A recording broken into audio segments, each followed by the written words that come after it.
Welcome back. Yeah, Carmelo Anthony's dad is now arrested at a threat Austin Metcalf and his mom and dad. You don't know who Austin Metcalf was? Look it up. He was the guy that got killed, stabbed in the heart at a trap meet by Carmelo Anthony. Short story is, Austin Metcalf asked Carmelo Anthony to leave the tent that Carmelo Anthony did not belong there, so forth and so on. 2 months prior before this happened, he just came back from being suspended. And also, yeah, it seems like the males of people in the Carmelo Anthony family do not listen at all. So let's go ahead and get into the video and everything, so enjoy.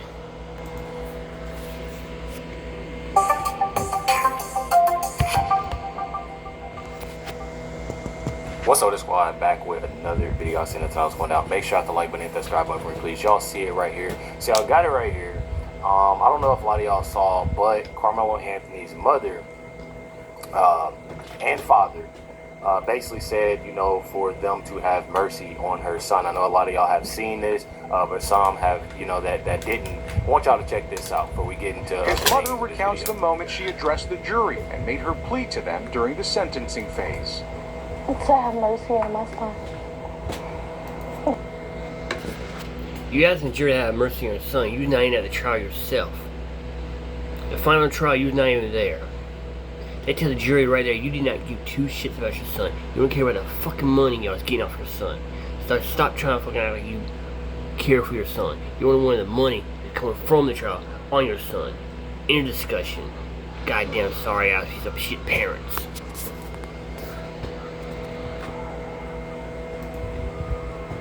That's what I told the jury. I know they had their minds made up already, so really wasn't much I could say to change their mind. Both parents fighting back emotions and tears as they described what they believe was a flawed trial. We were delusional. We thought we was going to get a fair shake. Shit. So on evidence showed he did. And they're saying these things, and it's the reason why I'm obviously going over this today. Obviously, we know.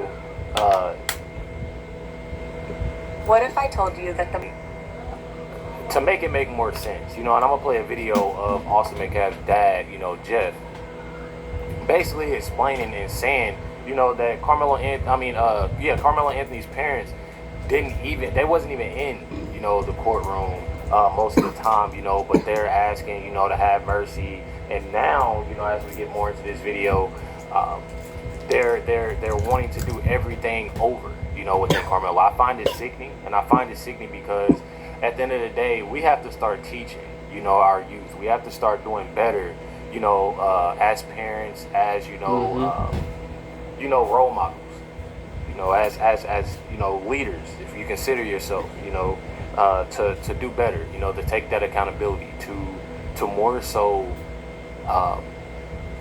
if you're in the wrong or you see somebody in the wrong, I mean, you're in the wrong at the end of the day, and he has to face those consequences. Check it out. Unfortunately, the Anthonys still continue to deflect from the truth. The truth has been out there. The truth was exposed. There was no 411. There was no broken phone. All the lies have been debunked. And if they were at the trial during sentencing or during impact statement, they would have some more information, but they chose to abandon their child at that point and let him be there by himself. That alone, to me, says a lot about their parenting skills and who they are as people. That's a true reflection of their character. It has nothing at all to do with me. Unfortunately, that should tell everybody everything about it. You know, you truly have them that truly show they don't care. You know, it shows, you know, more so that they care more so about the money. They don't care. I feel like everybody else more so cares, and again, you know, just not, you know, taking their side or anything like that. I look at the simple fact that Carmelo definitely was in the wrong, but I do look at the simple fact that regardless, you got Carmelo Anthony and all these supporters that's more so of wanting this. His parents don't care about. I'm gonna tell y'all that right now. You can definitely tell. You got it right here. It says Carmelo Anthony is moving to obtain a new trial despite, you know, the evidence and finding, you know, he alive Austin Metcalf. It says his lawyers are now fiercely claiming the trial was very unfair. Hearings are set for next month in Texas as convicted Karmelo Anthony seeks a new trial. Anthony was found guilty of first-degree for stabbing 17-year-old Austin Metcalf to death last year during a high school track meet. He claims it was self-defense. Anthony's lawyers argue the trial was effectively closed to the public, that prosecutors did not honor an off-the-record evidentiary agreement, and that the jury instructions were misleading.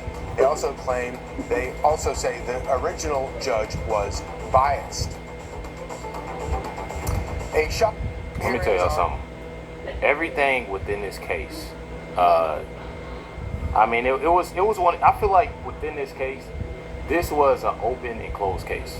I don't look, again, you're gonna have people that think otherwise. Even people that support me, I love what I do, but I have to say that this is definitely an open and closed case, just for the simple fact that everything was there.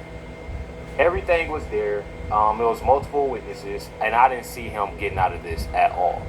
You truly have it right here. It says Karmelo Anthony upcoming hearing update. Got it right here, and that is, I want to make sure I got this right. August 19th, I'm pretty sure.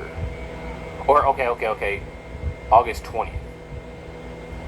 Says here the particular order applies specifically to the hearing concerning the defense's request to excuse Judge John Roach.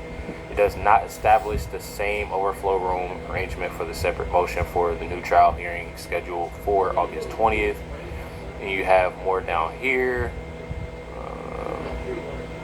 Just to make it make more sense about this, the next important thing to watch will be what evidence and testimony are actually presented at that August 19th hearing. Okay, so it is August 19th. At that August 19th hearing, because that is when we will get a much clearer picture of the defense's factual basis for seeking Judge Roach's excusal. Not simply what has been alleged in the written motion. Now, let me tell y'all something.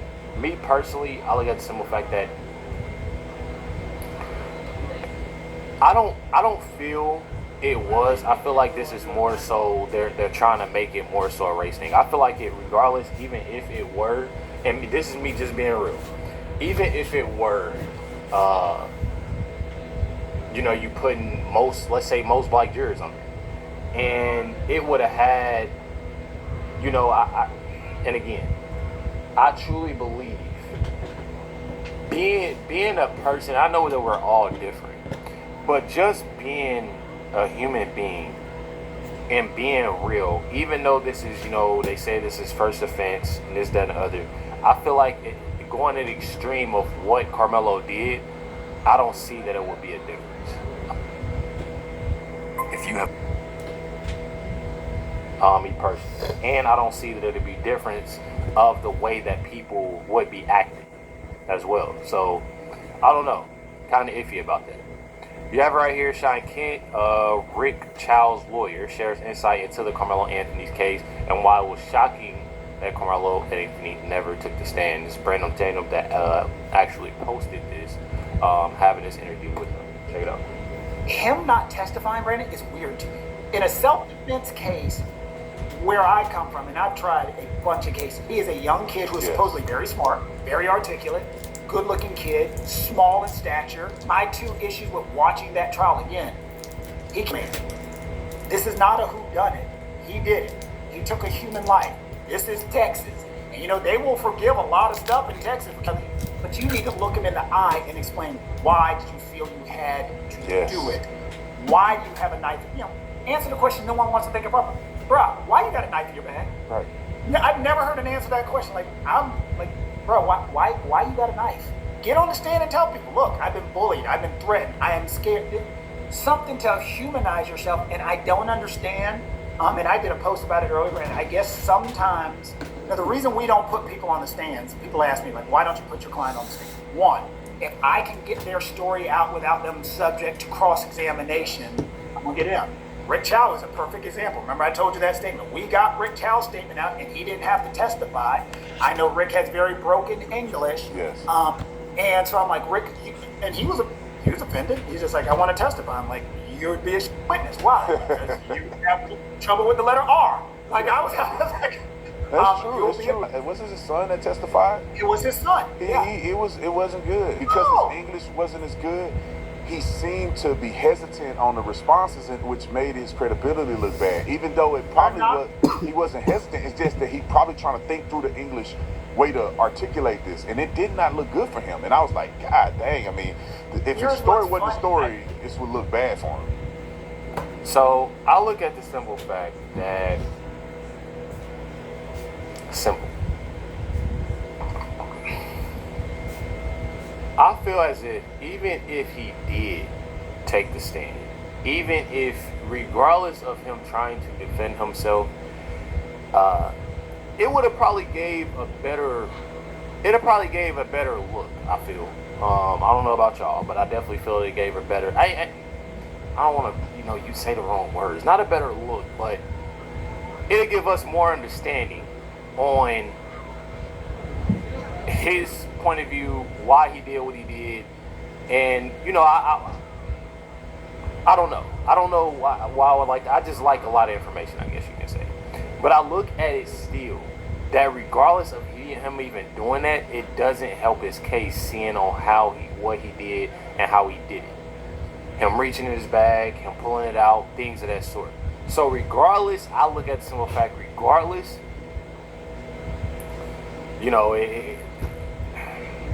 still that amount of years, or close to it. It says right here he didn't take the stand because he had no excuse for his actions.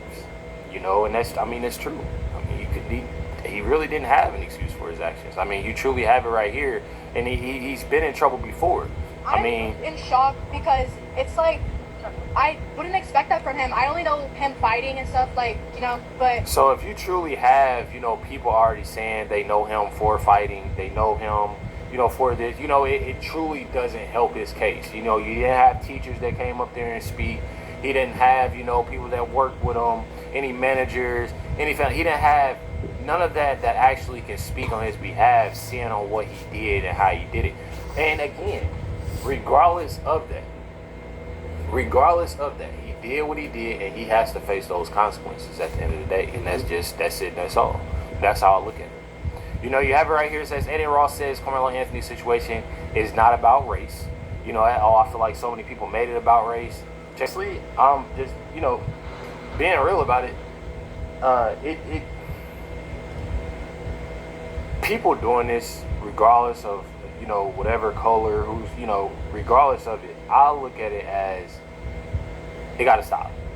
It truly has to stop. Regardless of whatever color, it's not, I'm talking about black people, I'm talking about white people, I'm talking about that's one of those things that have to stop.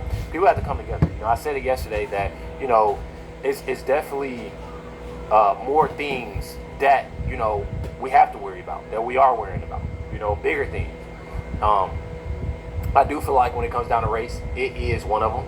I'm not saying that it's easy to just brush away, but it can be easy to not talk about it. I know a lot of people think about it. I know a lot of people, will think different things, but at the same time, don't talk about it. Like I said, social media is a hell of a drug, and I say that because a lot of people, especially, do a lot of those things over social media. You can't go in a grocery store or go here, go there. 9 times out of 10, that doesn't happen. A lot of the time that doesn't happen verbally. Things that's said on the internet, trust me, it doesn't, race or not, a lot of things that's said on the internet doesn't happen. You can be texting somebody, flirting, saying this, saying that. Unfortunately, the Anthony still continue to deflect. Okay, I don't know what is playing right now. The truth. That is odd. Let's start playing. But regardless, I look at the simple fact, being real, that you wouldn't go and say that same thing you did. You're doing it on the internet, is what I'm trying to say. So regardless of it, one of those things is they gotta stop. It truly, you stop talking about it, people stop posting it, and I know it's something that is definitely tough because a lot of people are hard-headed, a lot of people love drama, a lot of people love to do things on the internet.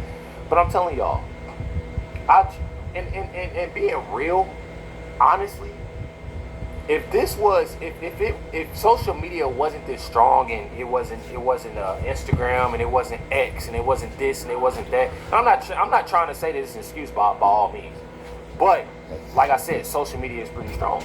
I feel as if it wouldn't be that much of a talk or that much of anything within this case if it wasn't put all over the internet or Instagram was the thing X. I truly feel as if it's one of those things, because one thing about it, it's on the internet. People say things on the internet, and then on top of that, people love to keep up that drama. People love that race drama. People love that stuff. They feel it. And it's truly sad that people do. It truly is sad. I'm telling y'all. You got it right here. Check out what this individual just said. Our people have to get a different right. Karmelo Anthony's case is just a tragedy. Excuse my language. But it is. So what are we going to do to fix those harms? So she says that, our people, obviously speaking on the black community,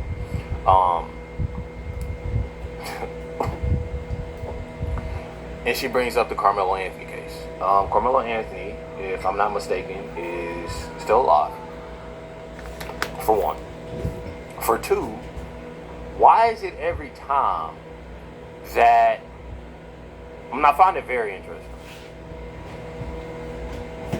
She's not going to, in her community or somewhere else, as black on black crime, all this black on black crime is going down. I don't see her going to any of these places talking, saying this, saying that. I'm sure I won't find not a single video.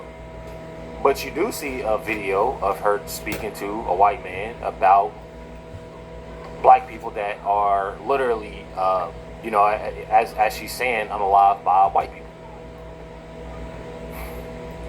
Those things right there just goes to show you a lot.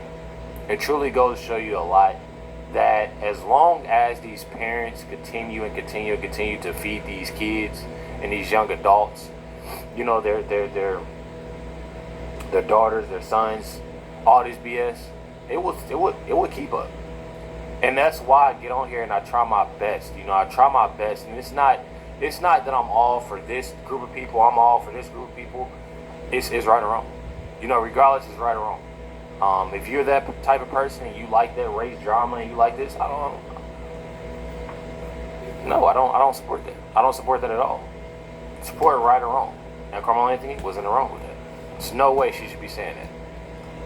I'm telling y'all right now. You got it right here. Big Question says, people are saying they stand with Karmelo Anthony. I find it disturbing, find it disgusting, and I don't see how people think it's okay to stand with somebody that did something, so insane. Saying self-defense is not a crime. It definitely wasn't self-defense, but people continue to run with it. So do y'all really think that Karmelo Anthony deserved to be in prison? Y'all let me know in the comments down below. Definitely hit that like button, hit that subscribe button. Stay tuned for the next video dropping tonight. Catch y'all next one.